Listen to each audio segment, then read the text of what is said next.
Hello students, welcome again. Students, in today's video lecture, we want to discuss the characteristics of metaphysical poetry. Here, we will discuss what metaphysical poetry is. We will also have a look at major metaphysical poets and their poetry, and then we will discuss the important features of this type of poetry. Now let's begin. John Dryden, who lived during the 17th century, he himself was a critic of English literature. In fact, Dryden is also known as the father of English criticism. He wrote Discourse Concerning Satire, published at the end of the 17th century, 1693. There, for the first time, we come across this term metaphysics. John Dryden has wrought this line, as you can see on the screen. John Dryden wrote this line for John Donne and his poetry. He says that John Donne affects the metaphysics not only in his satires but also in his amorous verses. Amorous verses means love poems. According to John Dryden, John Donne's poetry affects the element of metaphysics in all his poetry, whether his satirical poetry or love poetry. Now, to understand this movement of metaphysical poetry, we need to compare that movement with the previous movement or the previous popular type of poetry existing during the 17th and 16th centuries. It is all about action and reaction. If you examine the poetry which was popular during the 16th century, that means during the age of William Shakespeare or during the Elizabethan Age, during that period, the poets like William Shakespeare, Edmund Spenser, Philip Sidney, and hundreds of other such poets, they popularized one type of poetry which was known as romantic poetry. That poetry dominated this period, which is known as romantic poetry. After the Elizabethan Age, towards the end part of Elizabethan Age, that means in the beginning of the 17th century, there was a poet known John Donne. He was not much satisfied with the kind of poetry which was popularized by William Shakespeare, Edmund Spenser, Philip Sidney, and so many other poets of the Elizabethan Age. So he reacted against that romantic poetry of the Elizabethan Age, and as a result, he started writing a new kind of poetry which was different from that romantic poetry. That different poetry was later on known as metaphysical poetry. Okay, so I hope you understand that metaphysical poetry was a reaction against the romantic poetry. Romantic poetry was popular during the 16th century and metaphysical poetry became popular in the beginning of the 17th century. Now, what is the meaning of this metaphysical poetry? Now let's try to understand that. The term metaphysical actually comes from Greek language. Here there are two terms, meta and physical. Meta means beyond. Beyond means above something or beyond something. And physical, that means whatever we see with our eyes, whatever we can touch with our fingers, that means the world in which we are living is the physical world. Metaphysical means something which is not from this real physical world. Okay, now the question is, what is not in this world? So that means metaphysical means everything which is beyond this world. That means when I talk about God, it is metaphysics. When I talk about soul, it is metaphysics, because soul I cannot touch, soul I cannot see. When I talk about the spirits, it is metaphysics.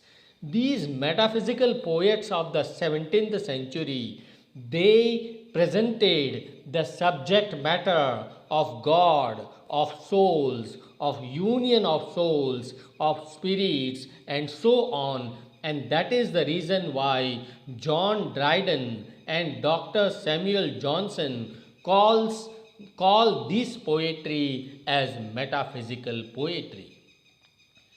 Dr. Johnson, he said that the metaphysical poets are the group of poets who lived in the beginning of the 17th century. They were different from the Elizabethan poets.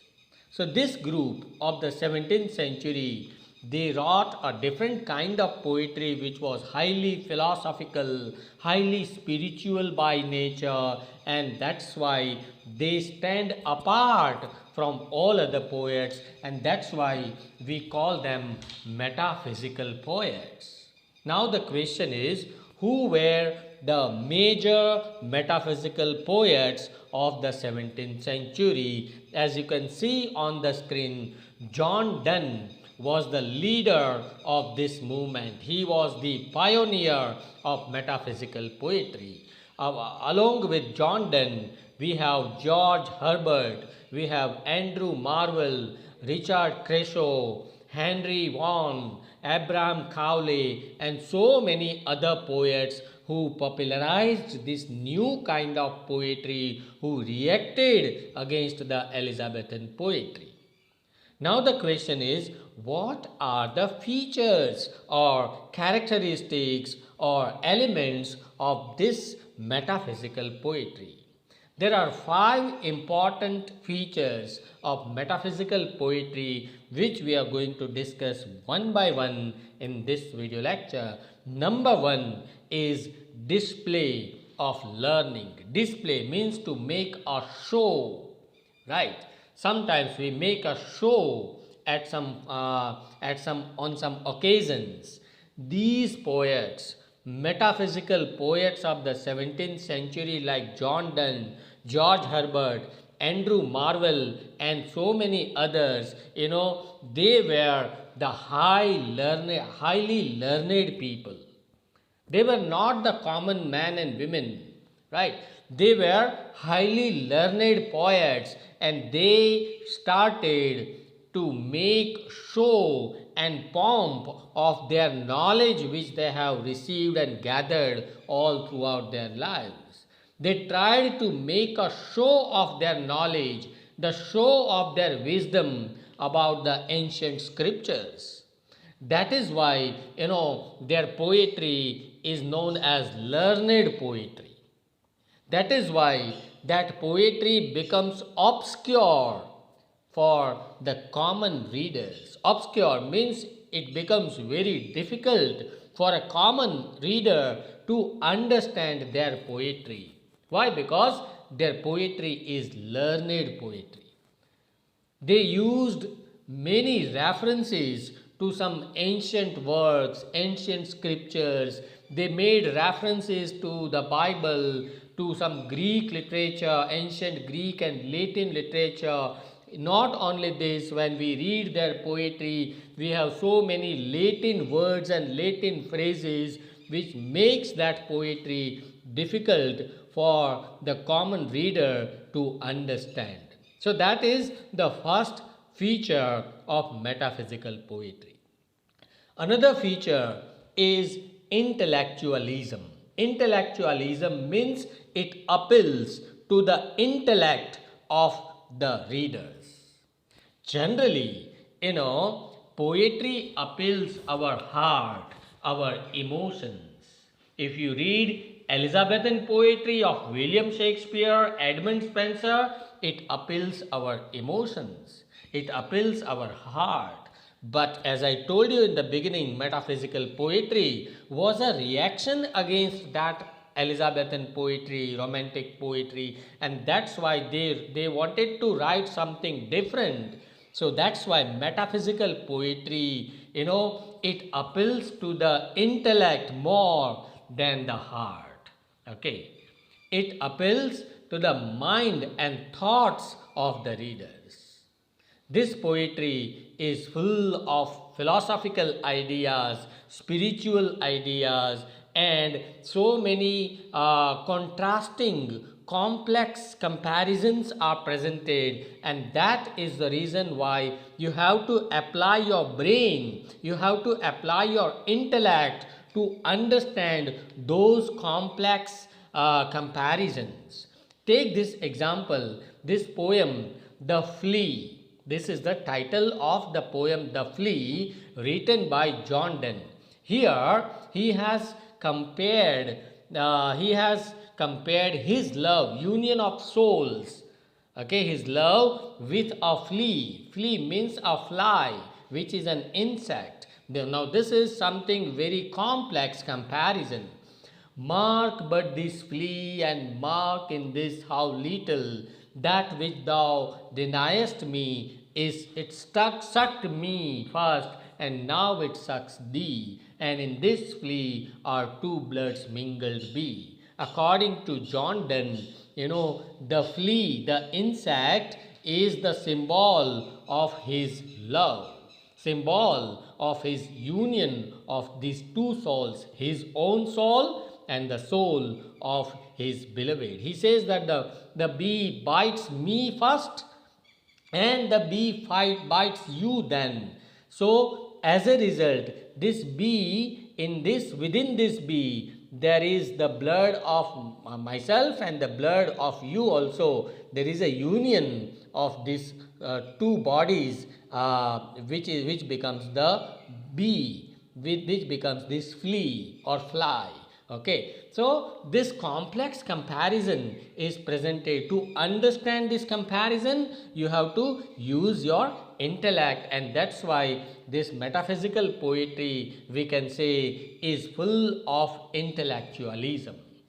Another important feature is far-fetched images and conceits.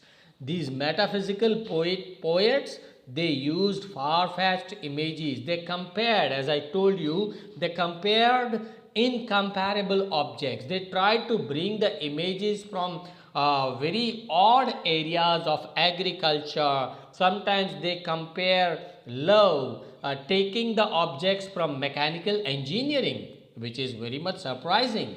Sometimes from agriculture, sometimes from geometry and biology also. And that's why, their poetry is surprising and stunning sometimes for the common reader. Herbert, let me give you an example. George Herbert, who was one of the metaphysical poets of the 17th century, he borrowed images from architecture and mechanical engineering. Okay, if you read his poems, The Church Porch, or if you read the poem The Pulley, pulley is what? It is an object of mechanical engineering where he expresses his emotions, his thoughts.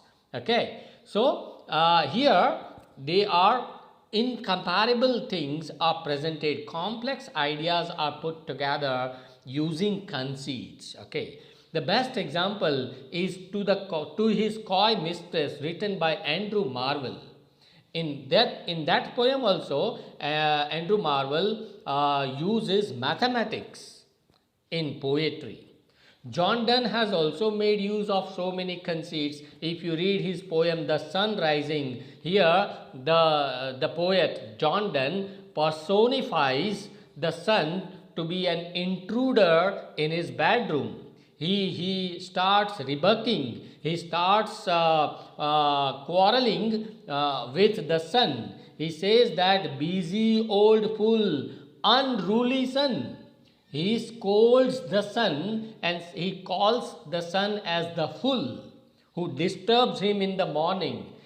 John Donne wants to stay undisturbed with his beloved in his bedroom, and the sun rises in the morning, which disturbs him. So, such complex things are complex ideas are presented by John Donne also in his poems.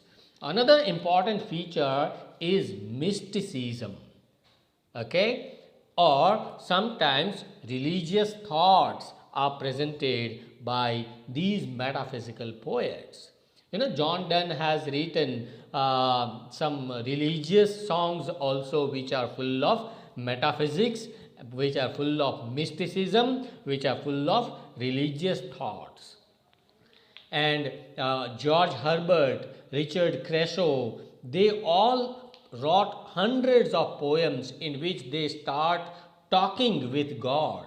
Okay, a communion with God has been presented in their poetry.